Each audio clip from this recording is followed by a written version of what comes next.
चलिए आंतरिक स्रोत समझ में आ गया। अब चलते हैं अपन, अगर आंतरिक स्रोत से भर्ती करते हैं तो क्या लाभ होता है। तो आंतरिक स्रोत के लाभ ये होते हैं, सबसे पहला लाभ सामान्य नियमों का ज्ञान। जब कर्मचारियों को संस्था के अंदर से भर्ती किया जाता है तो उन्हें सारे नियमों की जानकारी होती है, क्योंकि वो पुराने कर्मचारी हैं।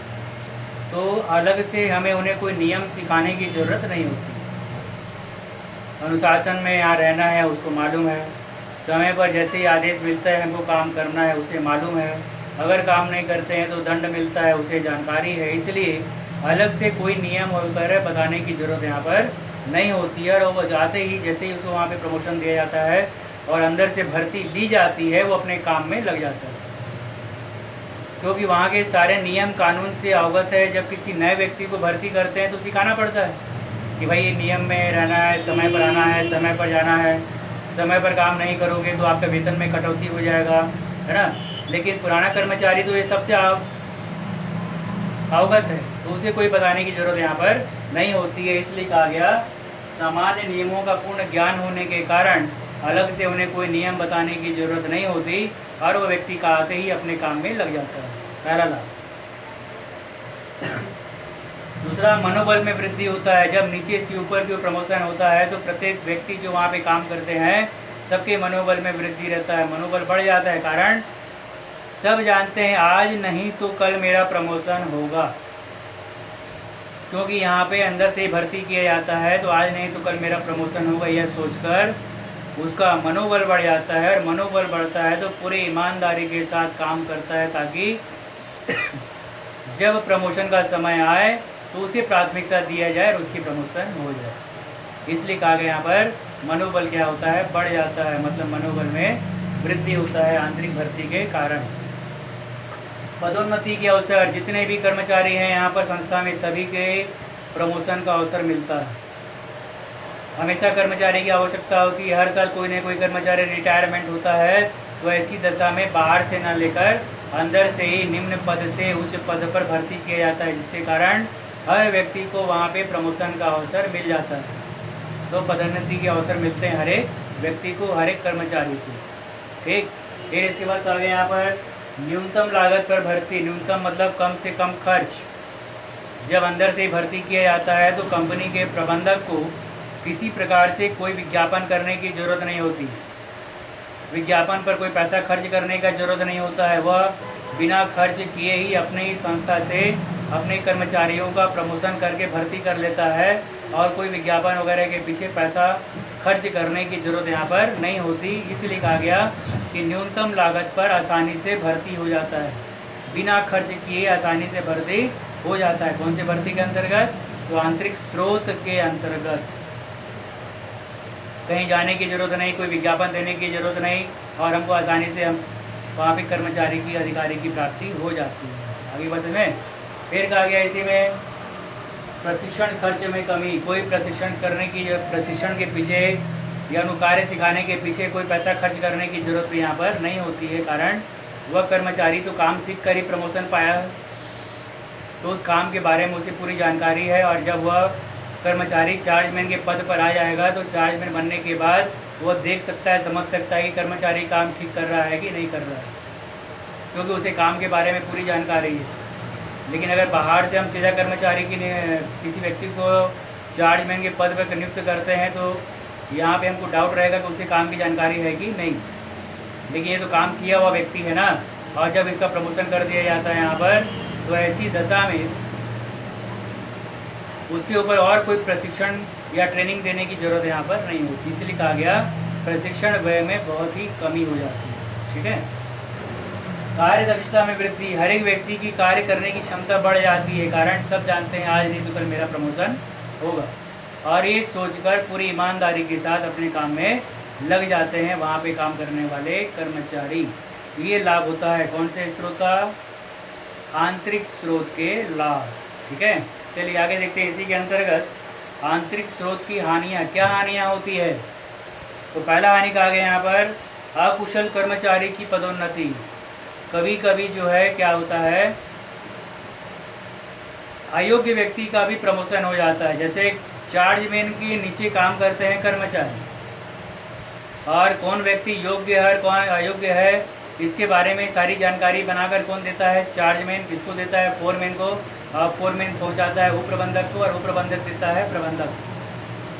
अब वहाँ पे जितने कर्मचारी काम कर रहे हैं उसमें से अगर एक व्यक्ति ऐसा है जो चार्जमैन के एकदम निकट है, उसके घर के काम में भी सहयोग कर देता है, चाय पानी पिलाते रहता है, और चार्जमैन उसके काम से खुश हो जाता है, लेकिन उसमें अयोग्यता है, उसमें योग्यता नहीं है, लेकिन वो चमचागिरी कर रहा है। किसका? चमचागिरी का मतलब समझते हैं नहीं? उसके आगे पीछे घूम रहा है, घर का भी काम कर रहा है, चाय पानी भी पिला रहा है, खर्च कर रहा है, लेकिन काम की तरफ उसका ध्यान नहीं है। तो चार्जमैन उससे खुश हो जाता है, चलो ये मुझे डेली चाय पानी पिला रहा है, मेरे घर का भी कुछ काम कर देता है, तो प्रमोशन के लिस्ट में उस व्यक्ति का नाम डाल देता है उसमें योग्यता ना होने के बावजूद। और जब वो लिस्ट पहुंच जाता है प्रबंधक के पास, तो प्रबंधक विश्वास कर लेता है कि जो चार्जमैन लिस्ट भेजा है वो सही है, और इसके हिसाब से अयोग्य व्यक्ति का वहाँ पर प्रमोशन हो जाता है। ये हानि है। आगे बस में तो कहा गया यहाँ पर हानि के अंतर्गत अकुशल कर्मचारी की भी प्रमोशन यहाँ पर दे दिया जाता है, इसके कारण जो लाभ मिलना चाहिए संस्था को उस लाभ की प्राप्ति यहाँ पर नहीं होती। दूसरा, सीमित चयन। दूसरा क्या होता है? सीमित चयन। मतलब जब अंदर से भर्ती किया जाता है प्रमोशन देकर, तो वहाँ पे व्यक्ति में योग्यता ना होने के बावजूद भी उस व्यक्ति का प्रमोशन कर दिया जाता है। और अगर हम बाहर से लेते तो हमको और योग्य व्यक्ति की प्राप्ति हो जाती, लेकिन जब अंदर से भर्ती कर रहे हैं तो चयन करने का साधन कैसा होगा? यहाँ पर सीमित। 10 कर्मचारी है, 10 कर्मचारी में से ही किसी एक व्यक्ति को हमको आगे भेजना है, और इस प्रकार से सही चयन वहाँ पर नहीं हो पाता है, सही व्यक्ति की नियुक्ति वहाँ पर नहीं हो पाती है, और इस प्रकार से जिसके कारण बाद में भविष्य में संस्था को हानि का सामना भी करना पड़ता है। ये नुकसान होता है।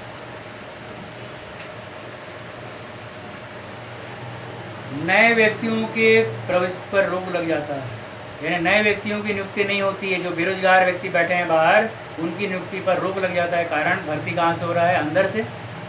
अंदर से व्यक्ति भर्ती होने के कारण जो नए प्रत्याशी हमको मिलना चाहिए, नए युवक मिलना चाहिए संस्था में काम करने के लिए, उनके भर्ती पर पूर्ण रूप से यहाँ पर रोक लग जाता है, जिसके कारण वह व्यक्ति बेरोजगार ही रह जाते हैं, उनको रोजगार की प्राप्ति यहाँ पर नहीं हो पाती।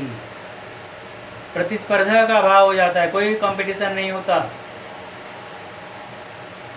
जितने कर्मचारी हैं सब जानते हैं आज नहीं तो कल मेरा तो प्रमोशन होना ही है, तो उनके बीच में जो योग्यता या कार्य का प्रतिस्पर्धा होता है, वो प्रतिस्पर्धा पूर्ण रूप से क्या हो जाती है? समाप्त हो जाती है। कोई प्रतिस्पर्धा यहाँ पर नहीं होता है, और जो व्यक्ति है उसी में से छांट कर हमको आगे की ओर भेज देना पड़ता है, जिसके कारण संस्था को हानि का सामना करना पड़ता है। पूर्ण समाधान नहीं होता, यानी कहा गया यहाँ पर इस भर्ती प्रक्रिया के अंतर्गत जब आंतरिक भर्ती से हम कर्मचारियों को नियुक्ति करते हैं तो ये एक प्रकार से पूर्ण समाधान नहीं है। इसमें हमको अयोग्य व्यक्तियों का भी चयन करना पड़ जाता है, इसके कारण संस्था को हानि का सामना करना पड़ता है। इस बात पर विशेष ध्यान देगा कौन? कंपनी का प्रबंधक। ठीक है, चलिए हानि में आगे देखते हैं। यहाँ पर अपन आंतरिक स्रोत की हानि या सीमाएं। आंतरिक स्रोत के हानि या सीमाएं, आंतरिक स्रोत से भर्ती से क्या नुकसान होता है? तो सबसे पहले कहा गया नए व्यक्ति का प्रवेश का क्षेत्र संकुचित हो जाता है, यानी नए व्यक्तियों का अवसर पूर्ण रूप से बंद हो जाता है। जब अंदर से भर्ती करेंगे हम तो नए व्यक्तियों का प्रवेश का क्षेत्र पूर्ण रूप से क्या हो जाएगा? बंद हो जाएगा, और वो बेचारे बेरोजगार ही रह जाएंगे, और उनको नौकरी की प्राप्ति वहाँ पर नहीं होती। ठीक है। दूसरा, विद्यमान कर्मचारी आलसी हो जाते हैं। जो संस्था में पहले से ही काम कर रहे हैं कर्मचारी, वो अपने काम के प्रति जो है आलसपन दिखाना शुरू कर देते हैं, मतलब उस गति से काम नहीं करते हैं जिस गति से उन्हें वहाँ पे काम करना है। ऐसा इसलिए होता है क्योंकि उनके मन में ये भावना आ जाती है कि आज नहीं तो कल मेरा प्रमोशन होगा, मैं काम ठीक से करूँगा तो भी प्रमोशन होगा, और काम ठीक से नहीं करूँगा तो भी प्रमोशन होगा। ये सोचकर उनके काम करने की क्षमता क्या हो जाती है? कम हो जाती है, जिसके कारण इसका सीधा प्रभाव उत्पादन पर पड़ता है।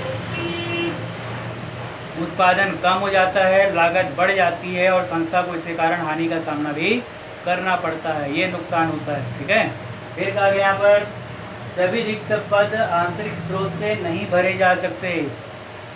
सभी रिक्त पद आंतरिक स्रोत से नहीं भरे जा सकते, क्योंकि जितने व्यक्ति हैं हमारे पास, तो जरूरी नहीं है कि जिस पद के लिए हमको आवश्यकता है वह योग्यता सब में हो।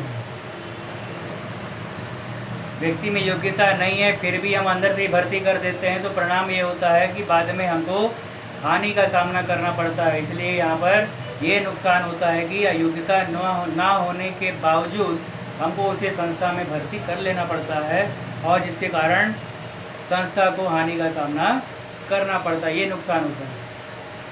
बात समझ रहा है? अंदर से लेना है। 4 व्यक्ति तो हैं हमारे पास, ABCD ऐसा, उसमें सामान्य योग्यता है, लेकिन हमको अच्छे योग्य व्यक्ति की आवश्यकता है। तो प्रबंधक खर्च करना नहीं चाहता और किसी संस्था से संपर्क करना नहीं चाहता है, वो अंदर से ही ले लेता है। चलो ये व्यक्ति सीनियर है, उसको भर्ती कर दो, लेकिन उसमें योग्यता नहीं है, तो परिणाम क्या हुआ? वो अपनी योग्यता का प्रदर्शन नहीं करेगा, और ऐसी दशा में हमको वहाँ पे हानि का सामना करना पड़ जाता है। ये नुकसान होता है आंतरिक स्रोत के कारण। इसलिए कहा गया कि एक व्यक्ति सर्वगुण संपन्न नहीं होता। तो यहाँ पे अगर बाहर से हम व्यक्ति बुलाते तो 10 प्रकार के व्यक्ति आते, और जब 10 प्रकार के व्यक्ति आते तो उसमें वैसा कोई व्यक्ति होता जिसमें सब जो पद के लिए जो योग्यता चाहिए वह गुण उसमें होता, और उसके हिसाब से हम क्या कर लेते, अपने संस्था में उसकी भर्ती कर लेते। आई बस में। तो इसलिए कहा गया सभी रिक्त पद आंतरिक स्रोत से नहीं भरे जा सकते, मतलब व्यक्ति में योग्यता नहीं होती है। ठीक है। नए उपक्रम में आंतरिक स्रोत कभी भी संभव नहीं होता। नए उपक्रम मतलब नई कंपनी, अगर कोई हम नई कंपनी डाल रहे हैं तो वहाँ पे तो आंतरिक हमारे पास पहले से ही कोई कर्मचारी नहीं है, तो हमको कहाँ से लेना पड़ेगा? बाहर से लेना पड़ेगा। तो नई कंपनी में पुराने कर्मचारी की भर्ती कभी भी नहीं हो सकती, क्योंकि कर्मचारी तो हमारे पास है ही नहीं। तो नए उपक्रम के लिए ये लाभदायक नहीं है। और इसका जब आंतरिक स्रोत से भर्ती किया जाता है तो संगठन के उत्पादन पर प्रतिकूल प्रभाव पड़ता है। बताया ना अभी, सब जानते हैं आज नहीं तो कल मेरा प्रमोशन होगा, ये सोचकर आलसीपन दिखाते हैं, और आलसीपन होने के कारण जितना उत्पादन मिलना चाहिए उतने उत्पादन की प्राप्ति यहाँ पर नहीं होती, और संस्था को हानि का सामना करना पड़ता है। ये नुकसान होता है किसके कारण सर? आंतरिक स्रोत के कारण। अभी बस में ठीक।